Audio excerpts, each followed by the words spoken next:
Students, मैं आशुतोष सिंह आज biology का एक वीडियो लेकर आया हूँ। इस वीडियो में आज मैं आप लोग को फूल के बारे में पढ़ाऊंगा। फूल जिसको हम लोग संस्कृत में पुष्प कहते हैं, इसको अंग्रेजी में फ्लावर कहते हैं। स्टूडेंट्स, सबसे पहले हम लोग ये जानेंगे फूल है क्या, मतलब पुष्प किसे कहते हैं। तो फूल का एक लाइन के परिभाषा हम लोग दे सकते हैं, रूपांतरित पर्रोह। रूपांतरित पर्रोह को फूल कहा जाता है। रूपांतरित पर्रोह, modified shoot is called flower. तो हम लोग सबसे पहले जाने रूपांतरित पर्रोह है क्या। तो पर्रोह जानना होगा हम लोग को। किसी भी पेड़ पौधों में, किसी भी पौधा में मुख्य रूप से दो भाग होता है, एक जमीन के अंदर होता है, दूसरा जमीन के ऊपर होता है। तो पौधे के वह भाग जो जमीन के अंदर होता है उसको मुख्य रूप से जड़ कहते हैं। कुछ अपवाद को छोड़ दे तो पौधे के जो भाग जमीन के अंदर पाया जाता है उसे जड़ कहते हैं, और पौधे का जो भाग जमीन के ऊपर पाया जाता है उसे पर्रोह कहते हैं। तो पौधे में मुख्य रूप से दो प्रकार के तंत्र होता है, जड़ तंत्र और पर्रोह तंत्र। तो पौधों का वह भाग जो जमीन के अंदर होता है उसे जड़ तंत्र कहते हैं या मूल तंत्र कहते हैं। अंग्रेजी में बोलते हैं रूट सिस्टम। प्लांट का वह भाग जो सॉइल के इनसाइड पाया जाता है उसको बोलते हैं हम लोग रूट सिस्टम। और प्लांट मतलब पौधा का वह भाग जो जमीन के ऊपर की तरफ पाया जाता है उससे बोलते हैं पर्रोह तंत्र। पौधों का वह भाग जो जमीन के ऊपर की तरफ पाया जाता है उसे बोलते हैं पर्रोह तंत्र। पर्रोह तंत्र के अंतर्गत अनेक भाग होता है, जैसे शाखा, तना, पत्ती और फूल। फूल मतलब पुष्प। तो पुष्प किसे कहते हैं? रूपांतरित पर्रोह। जब पर्रोह अपने रूप को बदल लेता है तो उस पर्रोह को पुष्प कहा जाता है। तो स्टूडेंट्स यहाँ पुष्प का परिभाषा हम ऐसे दे सकते हैं कि रूपांतरित पर्रोह को पुष्प कहते हैं। इसको दूसरे रूप में ऐसे भी बोला जा सकता है कि पेड़ पौधों में अनेक भाग पाया जाता है, लेकिन उन सबसे महत्वपूर्ण भाग फूल है, क्योंकि यह जो फूल मतलब पुष्प है यह सीधे जनन से संबंधित होता है। या इसको ऐसे ही बोल सकते हैं, पेड़ पौधे में पाए जाने वाला वह भाग जो लैंगिक जनन के लिए जिम्मेवार होता है उसे पुष्प कहते हैं। पेड़ पौधे में पाए जाने वाला वह भाग जो सेक्सुअल रिप्रोडक्शन, जिसको हम लोग लैंगिक जनन कहते हैं, के लिए जिम्मेवार होता है उसे पुष्प कहते हैं। अब हम लोग आगे जानेंगे फूल के अध्ययन को। फूल के अध्ययन को पुष्प विज्ञान कहा जाता है, जिसको अंग्रेजी में एंथोलॉजी कहा जाता है। फूल के अध्ययन को पुष्प विज्ञान हिंदी में कहते हैं और इसको अंग्रेजी में एंथोलॉजी कहा जाता है। और आम बोलचाल की भाषा में ज्यादातर अंग्रेजी शब्द ही यूज किया जाता है।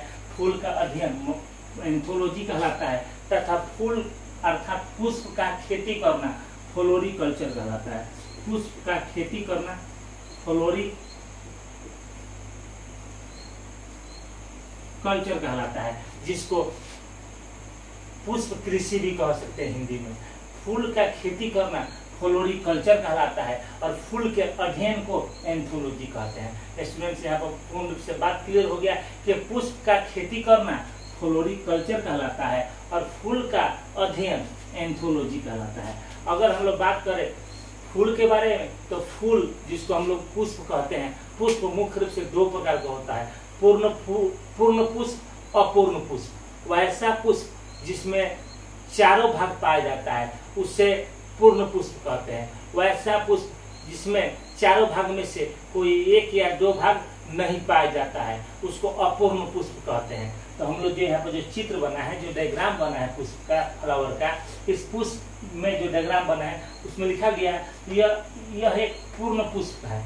यह एक कैसा पुष्प है? पूर्ण पुष्प। एक कंप्लीट फ्लावर, एक पूर्ण फूल का हम लोग यहाँ पर चित्र बना है।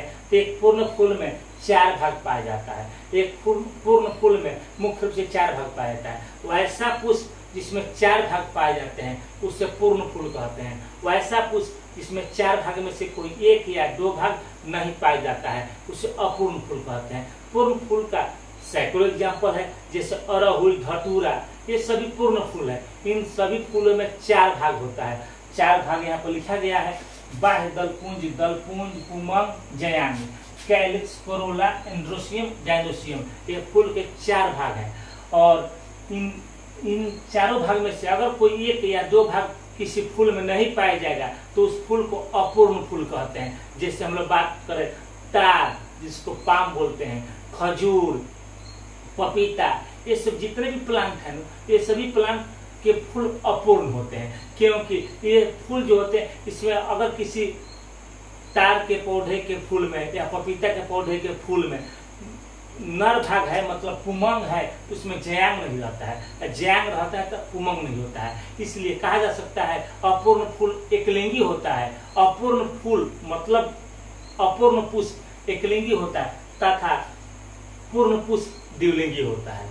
याद रखा जाए स्टूडेंट्स, एक लाइन, अपूर्ण पुष्प एकलिंगी होता है तथा पूर्ण पुष्प द्विलिंगी होता है। हम लोग यहाँ पे पूर्ण पुष्प बनाए हैं, तो पूर्ण पुष्प है तो ये द्विलिंगी है, क्योंकि इस पुष्प में फूल का दोनों लिंग है।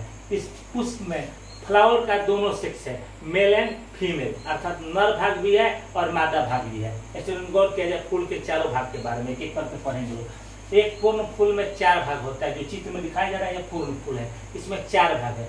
सबसे फूल के बाहर वाले भाग को बाह्य दलपुंज कहते हैं, नामे है बाह्य दलपुंज, अर्थात फूल का वह भाग सबसे बाहर जो होता है उसको बाह्य दलपुंज कहते हैं। यह बाह्य दलपुंज पत्तियों के जैसा हरा होता है, यह बाह्य दलपुंज पत्तियों के जैसा हरा होता है, क्योंकि इस बाह्य दलपुंज में क्लोरोफिल पाया जाता है। और यह फूल का सहायक भाग है, क्योंकि यह भाग जनन में सीधे तो भाग नहीं लेता है, लेकिन सहायता करता है।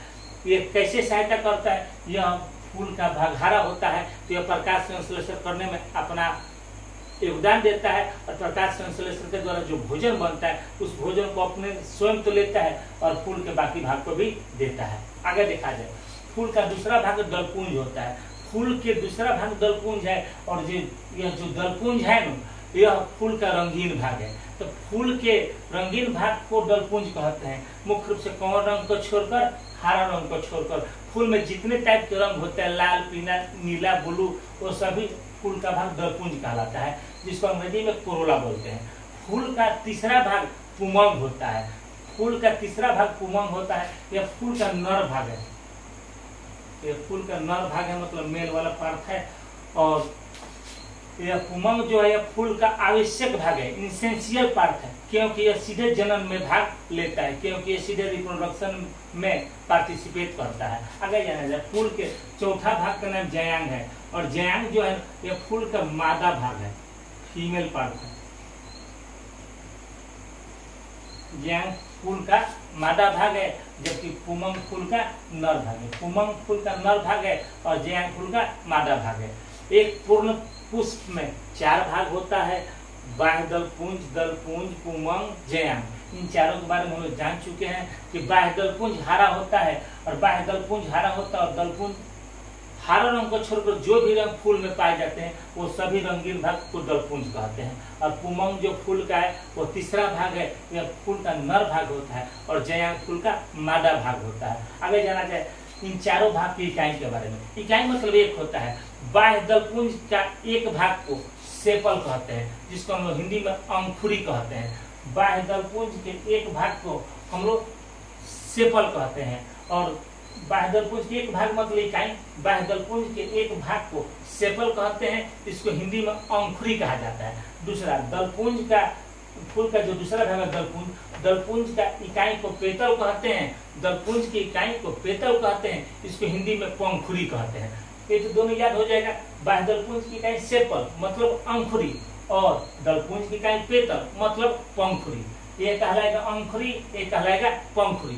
तो फूल का जो सबसे बाहर वाला भाग है जो हरा होता है उसको बाह्य दलपुंज कहते हैं, इसकी इकाई को सेपल बोलते हैं। सेपल को हिंदी में अंकुरी कह सकते हैं। और फूल का रंगीन भाग जो हरा रंग को छोड़कर जो फूल में रंग होता है वो रंगीन भाग है, उसका नाम दलपुंज, इसकी इकाई को पेतल कहते हैं, और हिंदी में इसको पंखुरी कह सकते हैं। आगे देखा जाए, फूल का जो तीसरा भाग होता है उसका नाम पुमंग है। यह पुमंग फूल का नर भाग है, और पुमंग का इकाई पुंकेसर होता है। पुमंग का इकाई पुंकेसर होता है, जिसको अंग्रेजी में स्टामेन कहा जाता है, जिसको अंग्रेजी में स्टामेन कहा जाता है। अगर देखा जाए फूल के 4 नंबर जो भाग है, चौथा जो भाग है उसका नाम जयांग है, और जयांग फूल का मादा भाग है। जयांग फूल का मादा भाग है मतलब स्त्री वाला भाग है, और जयांग फूल का मादा भाग है मतलब स्त्री वाला भाग है, इसलिए इसके इकाई को स्त्री केसर कहते हैं। इसलिए इसके इकाई को स्त्री केसर कहते हैं, और स्त्री केसर का अंग्रेजी कार्पेल होता है। स्त्रीकेसर का अंग्रेजी कार्पेल होता है। तो फूल के चारों भाग याद कर लिया जाए, बाह्य दलपूंज, दलपूंज, पुमंग, जयान, बाह्य दलपूंज, दलपूंज, पुमंग, जयान। इसकी इकाई को बोला जाए सेपल्पे तलपुंकेसर स्त्रीकेसर, सेपल्पे तलपुंकेसर स्त्रीकेसर। अगर 2-4 बार बोला जाए तो स्पष्ट रूप से याद हो जाएगा। सेपल्पे तल स्त्री, सेपल्पे तलपुंकेसर स्त्रीकेसर, सेपल्पे तलपुंकेसर स्त्रीकेसर। अंग्रेजी में बोलना चाहते तो वही बोलेंगे लोग, सेपल्पे तल स्टामेन कार्पेल, सेपल्पे तल स्टामेन कार्पेल। स्टूडेंट्स यहाँ पर हम लोग फूल के चारों भाग के बारे में जान चुके हैं कि एक फूल में 4 भाग होता है, और जिस फूल में 4 भाग होता है उसे पूर्ण फूल कहते हैं, अर्थात उसे पूर्ण पुष्प या पूर्ण फूल कहते हैं। और इसमें स्टूडेंट आगे हम लोग बात जाने, फूल में जो डंठी होता है, जिसको हम डंठी न बोलते डंठल बोलते हैं, शुद्ध नाम उसका डंठल है। पुष्प जो डंठल है उसको पुष्प वृंत कहते हैं। डंठल, फूल के डंठल को, डंठल जिसको इंग्लिश में स्टॉल्क बोलते हैं, फूल के डंठल को पुष्प वृंत कहा जाता है, जिसको अंग्रेजी में पेडिसिल कहते हैं। फूल के डंठल को पुष्प वृंत कहते हैं। और फूल में एक छोटा सा भाग होता है, डंठल के ऊपर एक गोल रचना दिख रहा है आपको, उसको पुष्पासन कहते हैं। पुष्प आसन, पुष्प मतलब फूल होता है, आसन मतलब बैठना होता है। फूल के चारों भाग जिस पर बैठा होता है उसको पुष्पासन कहते हैं। पुष्प मतलब फूल, आसन मतलब बैठना। फूल के चारों भाग जिस रचना पर बैठा रहता है या फूल के चारों भाग जिस रचना पर स्थित रहता है उसको पुष्पासन कहते हैं। आगे देखा जाए पुष्पासन क्या क्लियर हुआ। पुष्पासन एक छोटा सा भाग होता है या छोटा सा बिंदु या पॉइंट होता है जिस पर फूल के चारों भाग बैठा रहता है या स्थित होता है, जिसको हम पुष्पासन कहते हैं। अंग्रेजी में थैलेमस कहते हैं। थैलेमस क्या है? तो फूल का वो छोटा सा भाग जिस पर फूल के चारों भाग स्थित रहता है उसे पुष्पासन कहते हैं। स्टूडेंट्स यहाँ पर हम लोग जान गए फूल के बारे में कि फूल में अगर पूर्ण फूल है मतलब पूर्ण पुष्प है तो उसमें 4 भाग होगा, अपूर्ण पुष्प है तो उसमें 4 भाग नहीं होगा, 4 भाग में से कोई 1 या 2 भाग नहीं होगा। तो मुख्य रूप से बात यहाँ पर देखा गया अधिकांश पेड़ पौधों में पूर्ण फूल द्विलिंगी होते हैं, अपूर्ण फूल एकलिंगी होते हैं। याद करने वाली बात इसकी याद कर जाइएगा लोग।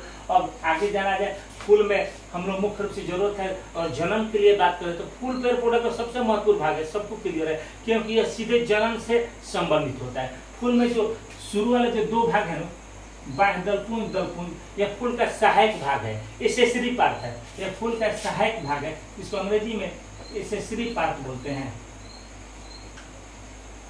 यह फूल का सहायक भाग है। कौन कौन? बाह्य दलपुंज और दलपुंज फूल का सहायक भाग है।